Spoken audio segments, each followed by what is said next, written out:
Pushpa cinema range లో నోరు లేని మూగ జీవాలను భువనగిరి నుంచి వాహనంలో అక్రమంగా తరలిస్తున్నారు.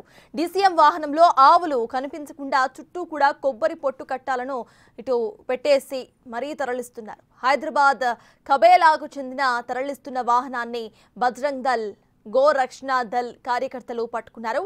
ఇలా మూగ జీవాలను తరలించకుండా చెక్ పోస్టులు ఏర్పాటు చేయాలని డిమాండ్ చేశారు.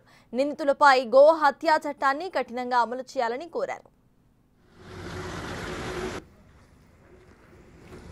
కొబ్బరికాయలు కూడా ఇది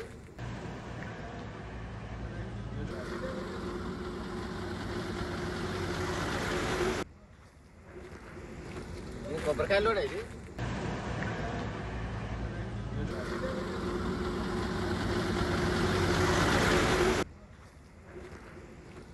కొబ్బరికాయలు కూడా ఇది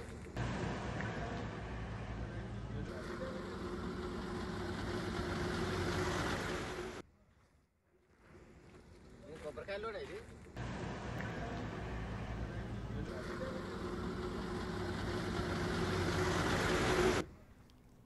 నోరు లేని మూగ జీవాలను భువనగిరి నుంచి వాహనంలో అక్రమంగా తరలిస్తున్నారు.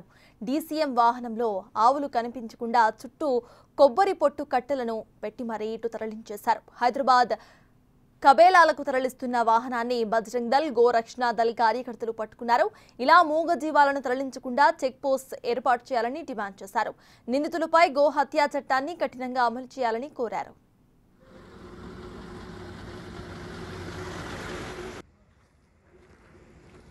కొబ్బరికాయలు కూడా ఇది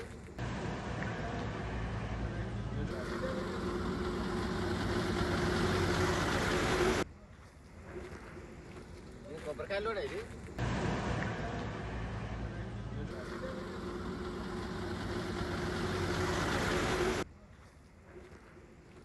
కొబ్బరికాయలు కూడా ఇది వాడికి దీనిపై పూర్తి డీటెయిల్స్ ను మా ప్రతినిధి రమేష్ అందిస్తారు. రమేష్, చెప్పండి, ప్రెసెంట్ ఎవరైతే తరలిస్తున్నారో వాళ్ళపై ఎటువంటి సెక్షన్స్ కింద కేసు నమోదైంది, ఇక గోవులను ఎక్కడికి తీసుకెళ్లారు, అప్డేట్స్ ఏంటి? వరుసగా కేసులు నమోదవుతున్నా కానీ గోవుల అక్రమ రవాణా అనేది యథేచ్ఛగా కొనసాగుతూనే ఉంది. ఇటు హైదరాబాద్ విజయవాడ జాతీయ రహదారి, అదేవిధంగా భువనగిరి వరంగల్ రహదారికి కూడా ఈ విధంగా కొనసాగుతుంది. మొత్తం ఎలాంటి అనుమానాలు తలెత్తకుండా మొత్తం గోవులను కూడా మనం విజువల్స్ లో కూడా చూడవచ్చు. ఏదైతే మొత్తం కూడా గోవులని అందులోనే ఉంచి పైనంగా మొత్తం కూడా కొబ్బరి పెట్టి కూడా మొత్తం ఎవరికి అనుమానం రాకుండా ఈ విధంగా యథేచ్ఛగా వేలాలకు తరలిస్తున్నటువంటి పరిస్థితి అయితే కనిపిస్తుంది. మన 10 రోజుల క్రితం కూడా చౌటుప్పల్ టోల్ గేట్ ప్లాజా వద్ద కూడా ఈ విధంగానే పట్టుకొని పోలీసులకు అప్పగించడం జరిగింది. మళ్ళీ ఇప్పుడు ప్రాంతంలో ఈ విధంగానే పట్టుకున్నారు. బజరంగ్ దళ్ కార్యకర్తలు పెద్ద ఎత్తున నినాదాలు చేస్తున్నటువంటి పరిస్థితి అయితే కనిపిస్తుందని చెప్పవచ్చు. చాలా వరకు పోలీసుల ప్రమేయంతో పోలీసులకు చాలా వరకు తెలిసినా కూడా వాహనాలని ఆపడం లేదన్నటువంటి విమర్శలు కూడా వస్తున్నాయి. అక్రమ రవాణా అనేది యథేచ్ఛగా కొనసాగుతున్నా కానీ ఎవరు పట్టించుకోవడం లేదన్నటువంటి విమర్శలు అయితే వస్తున్నటువంటి పరిస్థితి కనిపిస్తుంది. తరచూ కూడా ఇలాంటి ఘటనలు హైదరాబాద్, విజయవాడ, నల్గొండ, ఉమ్మడి నల్గొండ జిల్లాలో ఎక్కువగా జరుగుతున్నటువంటి పరిస్థితి అయితే